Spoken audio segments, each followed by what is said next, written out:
We're here. We're in the garage. We're living our best lives. And it's the day before that I have to leave for NJMP. So we're leaving for NJMP either tomorrow night or Saturday morning. The reason I look tired is because I am. And the reason I am tired is because the car is on the ground. The car is basically ready to be driven. I haven't aligned it, but the ride heights are set. I haven't finished building the splitters, but the splitters are existent. And you'll notice that there's some coolant on the ground. What is that coolant, EJ2 track, right? Well, that coolant is actually from the 4Runner. So I'm gonna go outside and show you guys something real quick. Well, first I'll show you this. So this is a fan and a shroud from a 4Runner. And then all this stuff over here is just tools. Tools and tools and tools and tools. And it was much worse earlier in the day. And those are also tools for, working on a 4Runner. The 4Runner is currently like this, as you can see. Como así. The radiator is just sitting right here because it spilled a bunch of water and made me angry. The radiator has a supposed leak from the mechanic who owned the car, or from the mechanic who looked at the car before I owned it. But I'm not sure how accurate that is. Because when I was looking at the car, the radiator was sound. It was not leaking. And it was running. We took it for a drive and came back and the radiator wasn't leaking. The leaks were from the front of the block. So I'm thinking that this radiator is actually probably good. So that radiator is supposedly bad. Hopefully it holds up. Tomorrow we're going to be going and we're going to be picking up a trailer from my buddy Tony, borrowing the trailer, towing it with this. And so we did timing belt and water pump on this today. Lots of work, lots of tools, lots of mess, probably lots of pissed off neighbors, but it's okay. We'll figure it out. We'll figure it out, guys. And so, basically, before I go tomorrow, so when I wake up in the morning, it's like 12 a.m. right now. When I wake up in the morning, I'm, of course, going to update you guys on what's going on. Maybe I'll get a haircut tomorrow. Maybe I'll go to the gym. I have big aspirations for tomorrow. I always start my day out with hopes up here. Reality is somewhere down here. Expectations are somewhere below reality. If that's my day, I'm good with it. But, yeah. So, car is ready, guys. It's pretty much ready. We got some tricks up our sleeves for 2023. Don't know if y'all know about them. The gimbal's one of them. Gimbal's the trick. But yeah, so right now we're back in the garage, and I think what I'm going to do now is I'm going to take that radiator in the garage, and I'm actually going to take some JB Weld, and I'm going to see if I can cover the areas that I think might be leaking. But basically what we're going to try and do is we're going to try and take these areas here, as you can see, and let me see if I can zoom in. I cannot zoom in. Okay, so these areas right here are brown from oxidation, as you can see. So I'm going to sand them down with some sandpaper. I believe that it's leaking from here, if the mechanic was correct from my previous owner. And I believe it was not leaking here because, as you can see, it's white. So we're going to sand it down, get some epoxy, and we're going to mix it up on this old license plate from my old Jeep that I sold, believe it or not, and hopefully everything works. All right, so a little bit of a sneak peek. So this large blob over here is actually the hardener, and this small part is actually the resin. The way epoxy works is the black part, that resin, is the man part of the Western world. Okay, like you need the man, but not too much of the man.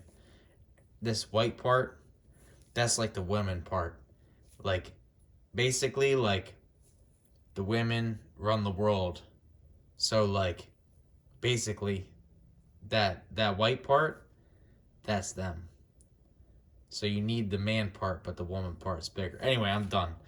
So anyway, gonna mix that up, and basically we're just running a bead all the way down. Okay, so I sanded off all of the oxidation over here and under here as much as I could. There's still some oxidation under here. And then we're gonna run a bead.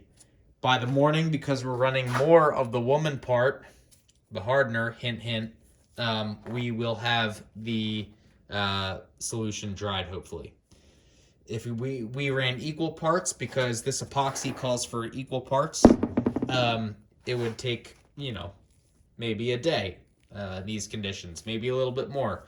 But because we're running more hardener, it should be quicker. If not, it leaks, whatever. Hopefully it gets me to NJMP. If not, whatever, I break down. You know, I've had worse things happen to me. As long as I'm not dead in grave trouble, I'm good. I'm good with life. So, oh, my gimbal just decided to do that. Anyway, guys, I'm going to keep updating you as I go. All right, y'all. We got it. So, there she is. He, she, they, whatever it is. It's there. Look at that. So, so basically we're going to let this dry overnight. It might not completely dry. I mean, look, obviously I hope it completely dries. But we got to be realistic here. Okay. So maybe I'll hit it with the heat gun while we're sitting here. Kind of have nothing better to do except for pack tools at this point.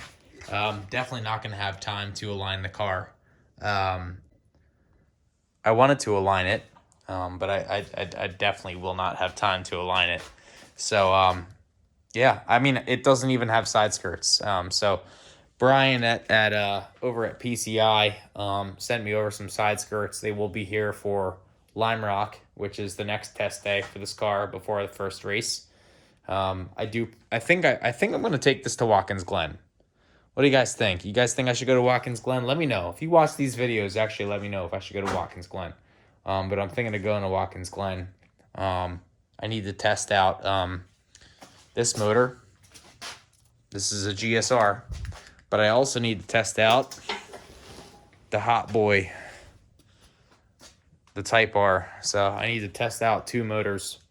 You know, K-Series motors nowadays are making really good power for the class. And really good power. The power is okay. It's the torque. They're making really good torque. Flat torque curves, really flat. The B-Series torque curves are kind of like a more traditional torque curve with kind of a slope to it.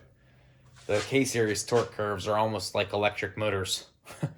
Honda did a really good job making those motors. So, yeah, we're basically looking at the K-Series motors right now.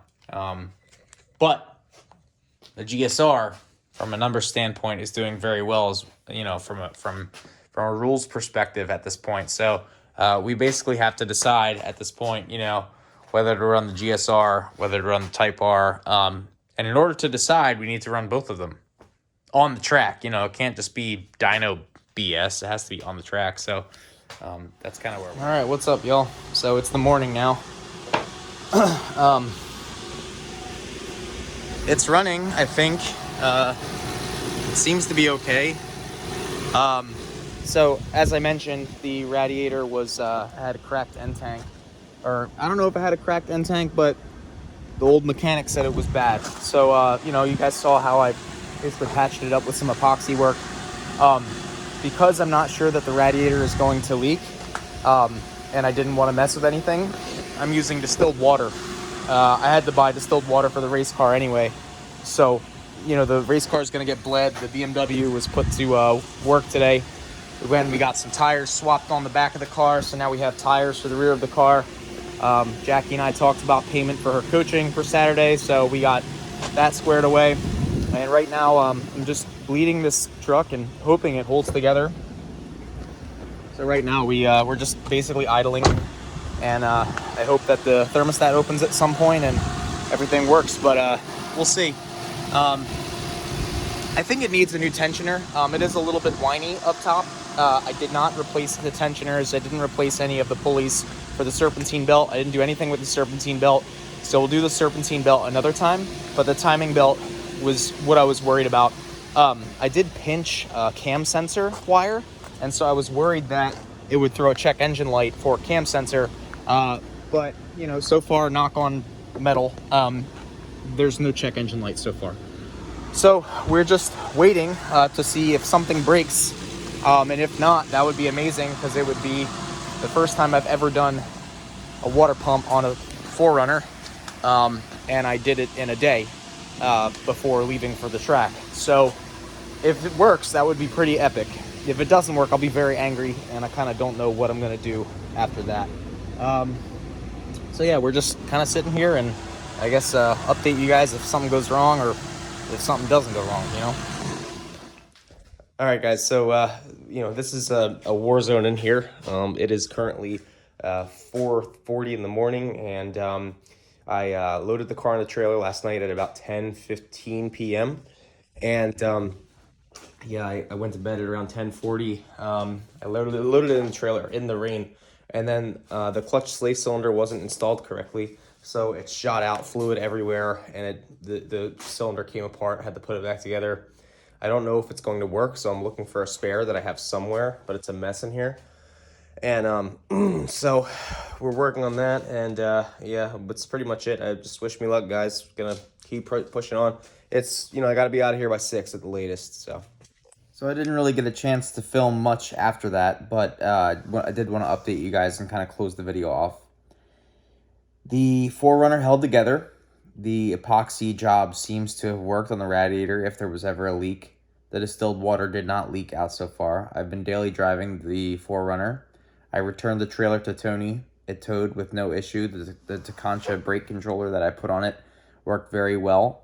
The 7-pin connector was fine. I used the plug-and-play harness for the controller. So I did. So I'm about $200 into the vehicle. You know, I spent $3,200 to get the vehicle, and it was a very good deal. I got it from a coworker and detailed the interior. Had a friend come and detail the interior, and it worked very well. So it got me to the track. Had no issues, thank God, and it was really nice. It was really nice towing in a car that was quiet. The Jeep was a really good car. It was a really good tow vehicle, but it was loud and it burned a little bit of oil. So I sold it to a friend. I told him, hey, it burns oil. It is loud. It needs catalytic converters. And I said, you know, but it's a good car. It won't let you down. He's been enjoying it. He doesn't hate me yet. The car, so we fixed the slave cylinder at the track. Just had someone, you know, my friend Sarah Jane just hopped in the car and she helped me bleed the car, which is awesome. Thank you, Sarah Jane. We were able to get that done. All worked out pretty well. And then basically just drove the car. The car had really good pace. It was fun to drive. And I got tons of compliments on the paint that I spent months and months and months doing. So it was, you know, the week after the track was kind of like up and down. It wasn't that good. But I kind of look at it like life's karma, you know, because like the track was so good. I thought something would break. I thought it would be a nightmare. I thought I'd be working on the car because it was put together, blah, blah, but like a scrap transmission with B16 gears from some dude in Philly, you know, the new final drive, all that stuff, it all worked. I need to shorten up the throw on the short shifter a little bit, so I will do that, but it was great. It was a great weekend, and I got to see my friends. The only thing was it was extremely cold, but I sat in my Toyota, looked at some data, wrote down notes after each session. I instructed 2 different students. So I was running all that low sleep, and I instructed 2 students. My students loved me. They referred, you know, they told Joe Casella, the director of the organization, that I did a good job. So I really appreciated that. And yeah, it was fun. So I'll keep you guys updated as I always do. I was in the garage tonight. It is the week after the event, and I uploaded some stuff on Instagram from the event, some pictures, and feel free to check out my Instagram if you want to go check out the pictures. And yeah, tonight I was just in the garage getting stuff out of there and organizing stuff so I can shift focus of my racing program back to the mechanical side now that all the body work is done, now that all the windows are in. I need to get the fire system in. I need to get a cool suit system in. I need to get side skirts on the car. I need to set the ride height. I need to align it. So there's a lot of things. There's always a lot of things, but I'm trying to recenter myself, recenter the program. I will be instructing at Lime Rock Park, and then I think I'm going to run Watkins Glen. So anyway, guys, I'm looking for a trailer. If anyone is selling a trailer, preferably 16-foot, 18-foot, open trailer, closed steel deck, I would love that. If anyone in the Jersey area, New York area is selling one, PA area, let me know. But yeah, thanks for watching. As always, peace.